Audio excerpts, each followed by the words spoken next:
to Nuguri, and just throughout the remainder of the game, I mean, he was a key component in a lot of the fights and did so much for them. So I think a very well-deserved MVP. Yes, and I missed it while it actually happened, guys. But in their next draft, Faker just looking like he's raring to go, ready to get back into the game.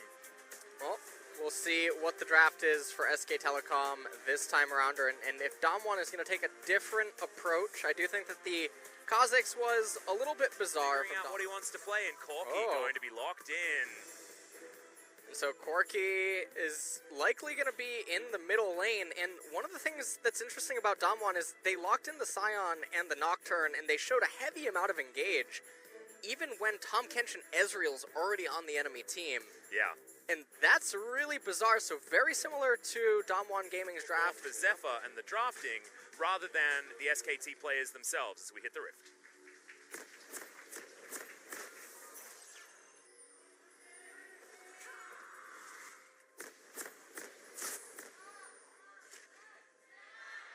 Jayce, Clid should be able to lock down this Rift Scuttler, but Canyon, only level 5, doesn't have Paranoia. There's no Dragon Rage kick on Clid either. Nuguri trying to get some control back here on the top side. Level 6s are in there, but the tier just making sure that he's got as much control in this lane as possible. We see this often to try and get through what can be difficult lanes, but just wanting to win more as Clid turns up top side. Nuguri does have that ult available, but Khan, you can see, trying to stand in front of him. The Lumberjack just going to waddle underneath this turret, but there's the flash. Zombie Scion going to be positioned away as well, and he's got a big minion wave to contend with SKT once again. First blood, the hands of Clid. Yeah, Faker's package that he just delivered to it. Canyon though, there's the Paranoia, wants to get the steal, doesn't. Kick back onto Canyon, but that's a beautiful quickness combo from Hoyt as he dives his way forward. The first kill does go down onto Clid, but Damwon special delivery. See you later, Mata. Oh, and they're just going to ignore the turret and say, Teddy, can you please come with me? Yeah, thankfully they were tanking with the right person as Teddy tries to get his way out, but he can't. It's the Death Squad, and Damwon Gaming get 3 easy kills. Yeah, so it's not great. He's very happy. Do you remember the Constazonias? No. It's like that, but worse. As here we've got a fight on the bottom side of the map. Hoyt once again, the quickness perfectly positioned as Mato's trying to get the Devour in the right spot as Teddy just throws his ultimate in the wrong direction. Trying to farm. He should be able to get out of here, but nope. Nuclear just going to get it. Double kill comes through for the Kaiser, and this has gone from bad to worse about as quickly as you can possibly go. And the quickness able to make that go very quickly. And right now they're going to be able to actually get first turret in all the plates on bottom. SK Telecom, they're going to be able to respond with the Rift away. Clid wants to get... Oh, the kick was perfectly placed, and Faker should be delivered this kill. Very easily picks that one up with that Trinity Force that's complete. The flash over, but the pre-flash comes in, and Hoyt guarantees that kill. Another one going over to Canyon as Khan steps a little bit too far forward. So trades happen across the map again, this time with Damwon Gaming making out with the advantage. They got themselves the Mountain Drake. They killed Khan as well. He made a donation. And now, Tier 2 turret going to be going over to Damwon Gaming as well down now. Yeah, and it's interesting that the Frozen Heart was gone for us. We're going to just watch Clid get that kick. The flash was so close to working, trying to get back into that Realm Warp, but it doesn't happen. SKT invests 4 members up there, though, which is why this happens. Khan's just trying to get out, but when there's a Paranoia and there's a quickness, you ain't going to be doing nothing there. Khan now returning down into bottom lane. No clue why he's immediately shoving the wave, but I guess he's trying to get Klepto procs. Also just trying to bash this Scion as much as possible. Once again, going for highest damage in the game. Now understands that he cannot move forward, but still going to be in the wrong position. The mini stun of the kick into the wall, and there was no excuse for that one. Showmaker, you had all the information. Yeah, let's just get a zoom in on that, please. Position. Nuguri might just be dead here. Does need to set up the train, but thankfully Valkyrie's going to be there to block it. That means the flash, and the Scion has to get out. Outer turret still up, meaning that he is going to be safe. Dragon coming up in 45 seconds as Showmaker. Here towards the top side of the map is Khan taking a lot of damage here, actually, and Showmaker tries to set up the Realm Warp, gets devoured, so that's not going to work, but does go 1-for-1 before the rest of SKT can arrive.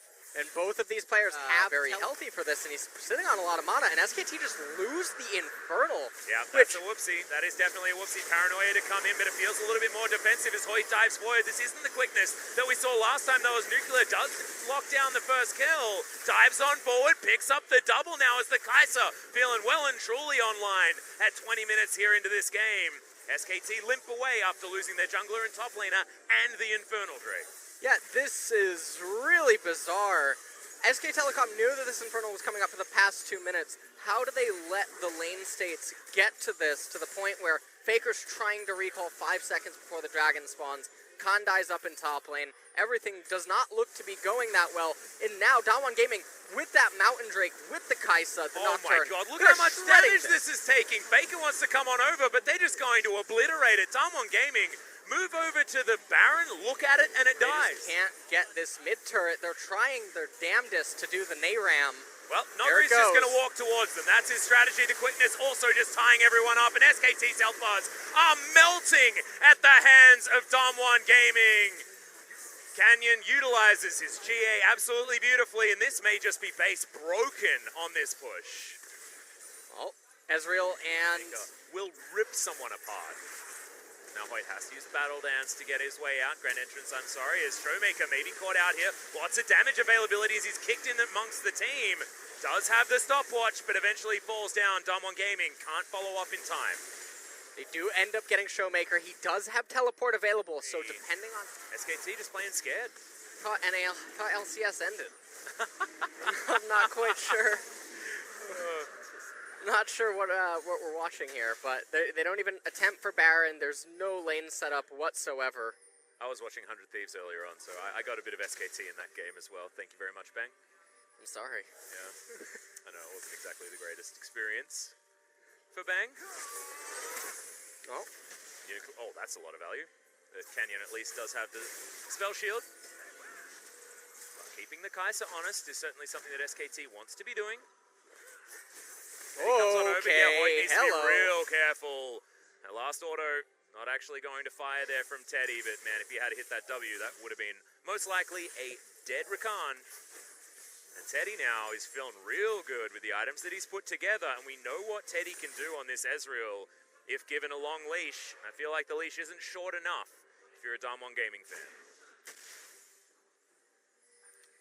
Well, I think that right now what we're getting is a early preview to the Genji versus Jin Air Green Wings. Seems to be. Oh no. Oh no. Well, I mean, this game, 32 minutes in. Come talk to me at 52 minutes into the game, and then I'll agree with you. We're just getting started. Hold on. Yeah, exactly. This is the warm-up. Faker without teleports going bot lane. Hold on. He's got the package for the extra movement speed, though, LS. Okay. Not gonna. Is he gonna eat Bertha? I don't know. That's the Gromp on the right side. The other one's Agatha. That's Agatha and Bertha. Yes, A and B. Wow, they're just some really, really nice names there. You got to be careful making fun of people. I mentioned Ingrid as being... Oh, okay, fight's going to break out instead of Showmaker. I've seen this movie before. As now it's looking like it's much better for Damwon Gaming. GA's in there, but Showmaker's able to fight back as now Khan just throws his life away as well on this top side. Faker has the package, but is it going to be enough here as there's the Realm Warp? Package comes in, but I don't know whether it was a great idea as now Teddy watches on in horror as the man in the mid lane is going to bite the dust, and SKT are well and truly routed. That's a clean ace, and Damwon Gaming will break open the base. Yeah, and I'm pretty sure that this is just going to be the end of the game. They have a cannon minion here, Sion tanking, teleport coming in from Ryze. I hope that he bought a Sork Elixir. And it looks like that we are going into game number 3. And what happens when these series go to game 3s for SKT? It's been a bad news story for SKT fans every single time. Hoyt on the fountain isn't even going to die, as the Nexus does, and Damwon Gaming fight back. And man, SKT, I think you got to ban that Rakan this time around, because Hoyt was so damn good on that champion, getting the engages where he needed to, and Showmaker overextended multiple times, but that last time led to his team getting an ace, and Damwon Gaming winning the game. Yeah, SK Telecom this game looked very, very off. They were not managing their side lanes properly. They were just letting dragons completely go by the wayside.